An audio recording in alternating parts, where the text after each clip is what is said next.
Семья Бактыбека Умуралиева 14 лет назад перебралась на ПМЖ в Америку. Из-за трудностей с поиском работы на чужбине пришлось пережить немало испытаний, рассказывает глава семьи. Поменяв не одно место заработка, Бактыбек устроился в американский филиал французской фирмы Obertut Technologies. С тех пор жизнь стала налаживаться, а вместе с тем пришел и долгожданный достаток. 5 лет назад обзавелись жильем, которое Умуралиевы обустроили в национальном стиле. Дети, а в семье трое сыновей, вскоре получили возможность поступить в престижнейшие вузы США. Сыновья закончили университет.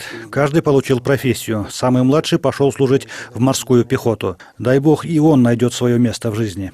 Бактыбеку Умуралиеву удалось выжить в большей степени за счет того, что раньше он занимался бизнесом, и первоначальный запас денег для проживания в Америке у него уже был. Тем же, кто решился покорить Америку с нуля, приходится довольно тяжело. На сегодня число кыргызстанцев, легально выехавших в США, достигает 10 тысяч. Если прибавить сюда тех, кто по тем или иным причинам проживает там незаконно, и того больше, говорят эксперты. Самый легкий и легальный путь получения визы – это образование. Таким путем Будаик Макешев живет в Штатах уже 2 года. Сейчас он продолжает учебу в магистратуре университета Вирджинии.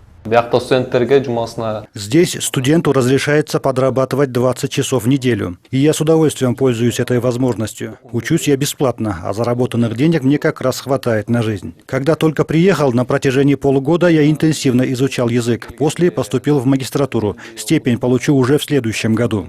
В будущем Будаик планирует вернуться обратно в Кыргызстан, где хочет вовсю использовать весь полученный опыт и американское образование. По его признанию, больше всего ему нравится в американцах законопослушность. Как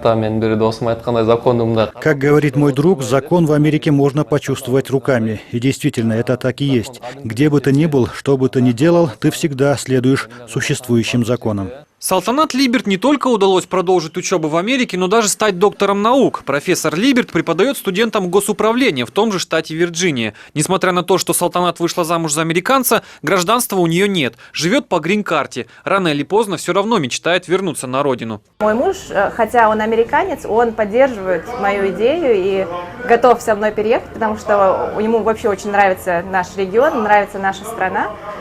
Он чаще меня, кстати, ездит в Кыргызстан, чем я, так как по работе им приходится. Я бы вернулась бы с удовольствием домой, если бы была возможность именно работать на какой-то работе, где у меня был бы уровень, наверное, ощущение, что я могу действительно что-то изменить в хорошую сторону, что я могу сделать вклад, который чем-то поможет моей стране. В целом, большинство законопослушных мигрантов в Америке – это высокообразованные и квалифицированные кадры. Нелегалам же приходится долго трудиться в качестве чернорабочих. При этом они социально незащищенные, ведь их права в Америке никому не интересны. Алексей Немашкал, Мирим Ташибекова, Джамалбек Джумаев, НТС.